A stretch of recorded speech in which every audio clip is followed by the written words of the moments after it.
This winter, the hosts have Cristiano Ronaldo. The many controversies surrounding the 2022 World Cup explained.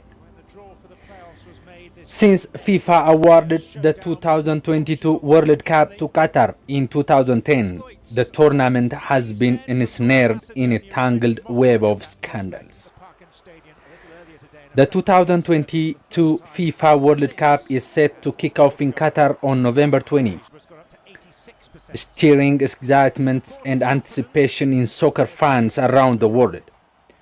But even if you are not a die-hard soccer fan, you have been probably heard something about the many controversies swirling around this year's edition of the most famous sporting event in the world.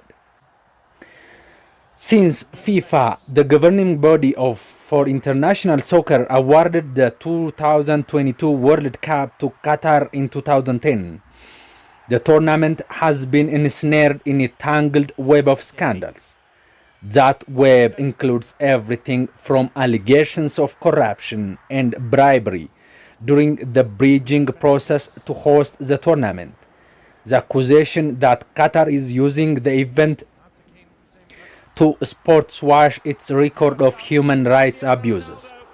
According to an analysis by The Guardian, at least 6,500 migrant laborers have been died in Qatar since the tournament was awarded to the country in 2010.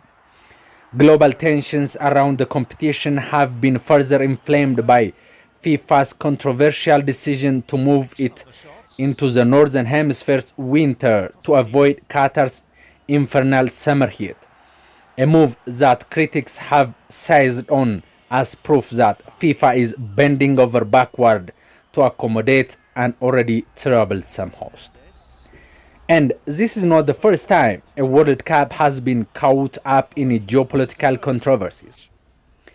The 2018 tournament in Russia raised questions about FIFA's cozy relationship with authoritarian leaders like Russian President Vladimir Putin, and the 2014 World Cup in Brazil sparked an international outcry over the forced removal of tens of thousands of poor and working-class Brazilians to make room for new tournament-related infrastructure.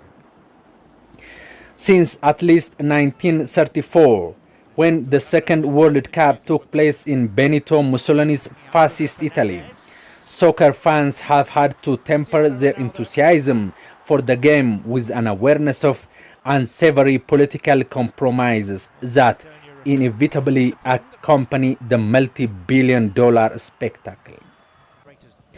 Given that approximately 6.45 billion people turned into the World Cup in 2018, it's impossible to deny the tournament's continued global appeal. The very sources of that appeal, the sweeping stakes that accompany 32 nations competing in a months-long tournament, the power of old rivalries, the possibility that a single goal could change a country's fate, are the same thing that make these controversies so intractable. I know lots of people who say horrible things about FIFA, but who are still very excited about the coming World Cup, said Ken Basinger, an investigative reporter and the author of Red Card: How the US Blew the Whistle on the World's Biggest Sports Scandal. I mean, I am excited about the upcoming World Cup, even though I think it probably shouldn't be in Qatar. For ascendant nations like Qatar, the benefits of hosting the World Cup are still very real. Qatar is a small state, and for small states, the main objective in international affairs is visibility, said Daniel Ritchie, a visiting associate professor at Georgetown University, Qatar, where he leads a research initiative on political and economic legacy of the World Cup. Apart from visibility, it's also about having some influence in international affairs and being able to punch above your weight.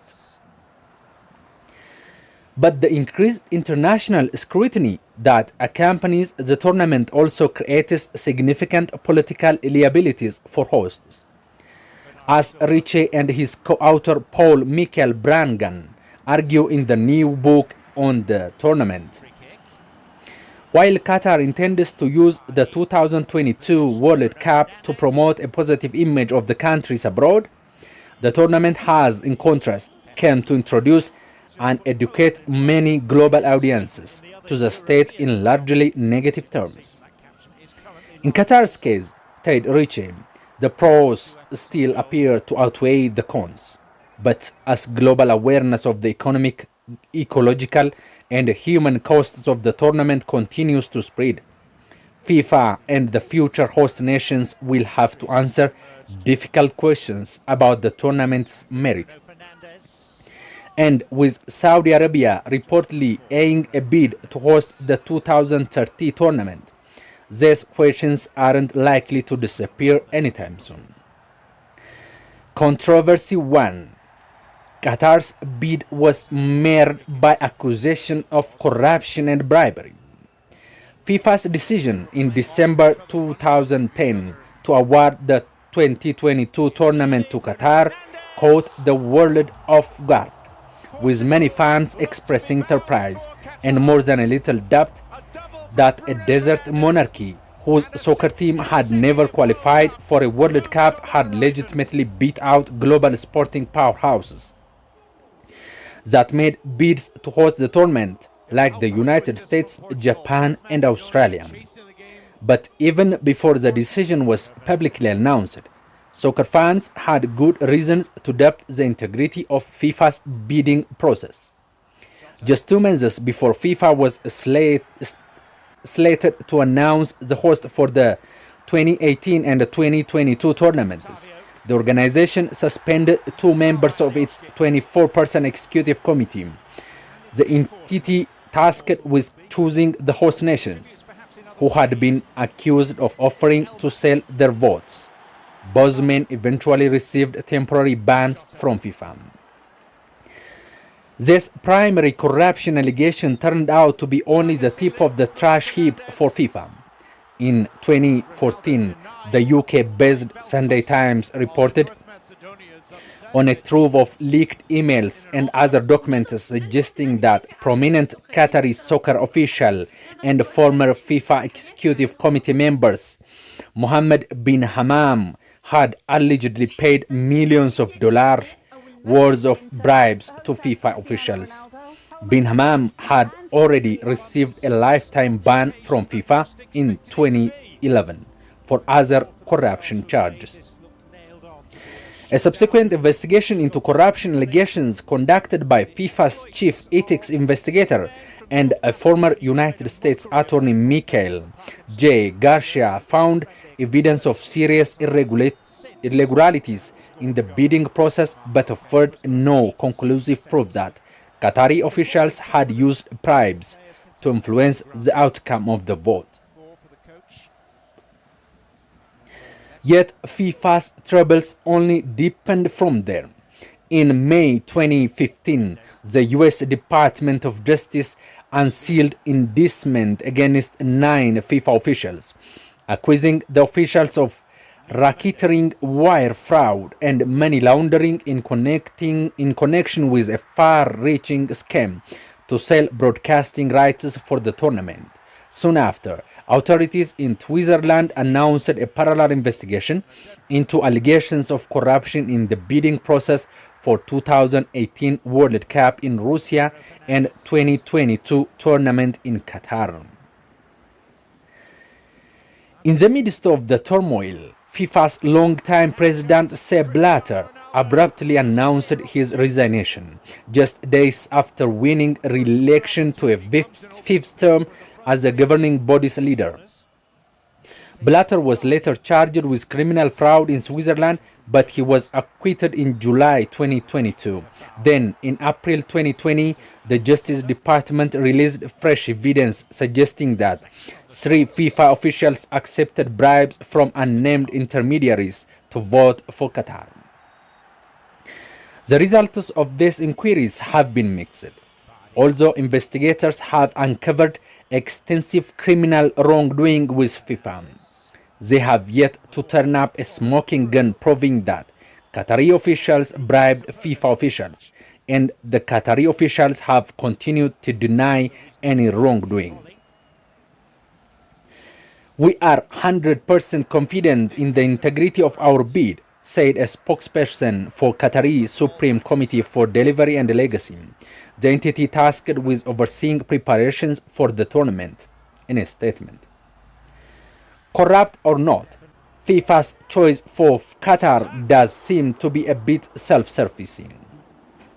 Hosting the tournament in the Middle East gives FIFA an opportunity to expand its market share in the region, and Qatar's deep-pocketed oligarchs are attractive business partners for FIFA's future ventures.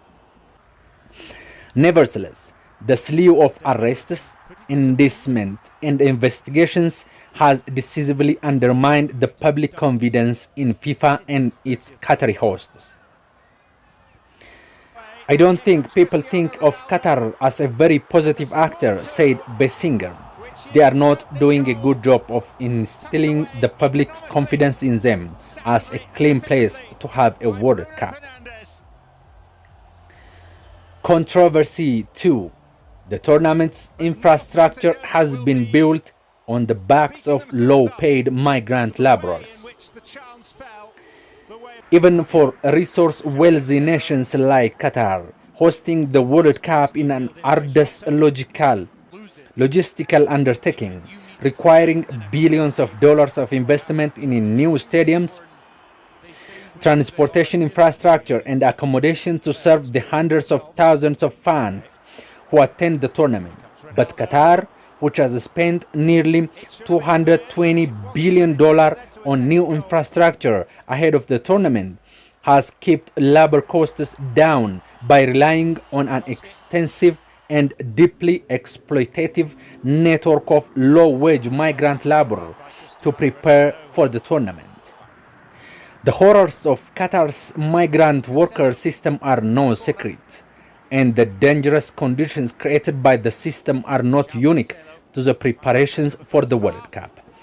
Until the late 2010, the vast majority of Qatar's roughly 20 million migrant laborers, who compose about 94% of the country's total labor force, were employed through a notoriously coercive labor system known as the kafala, or sponsorship system, which tethered workers to a sponsor through a series of legally binding contracts. Also, Qatar has made some major reforms to the kafala system in recent years, such as ending the requirement that workers receive their sponsors' approval before leaving the country or changing jobs. The remnants of that system still give employers an inordinate amount of power over workers' lives. As Qatar has ramped up its preparation for the World Cup, the consequences of this system have been increasingly deadly. In 2021, The Guardian reported that more than 6,500 workers from India, Pakistan, Nepal, Bangladesh, and Sri Lanka had died in Qatar since 2010. A spokesperson for the tournament organizer said there have only been 3 work-related facilities and 37 non-work-related deaths. Meanwhile, workers interviewed by non-profit groups like Amnesty International have reported enduring an array of abuses, including wage theft, excessive working hours, dangerous working and living conditions, and physical and sexual abuse. The side upside is that the heightened international scrutiny that has accompanied the World Cup has forced Qatar to make some reforms to its migrant labor system. In addition to the reforms to the kafala system, the Qatari government has also established a new labor dispute committee, created a state-backed insurance and sport fund for workers, and set the country's first ever minimum wage. Nevertheless, human rights groups say that more reforms are needed. Although Qatar has made important strides on labor rights over the past 5 years, it's abundantly clear that there is great distance still to go, said Steve Cockburn, Amnesty International's head of economic and social justice, in a statement. With the World Cup looming, the job for protecting migrant workers from exploitation is only half done, while that of compensating those who have suffered abuses has barely started. Dear viewers, the next part of this video is coming soon. Please stay tuned. Please subscribe this channel for more videos. See you soon. Goodbye.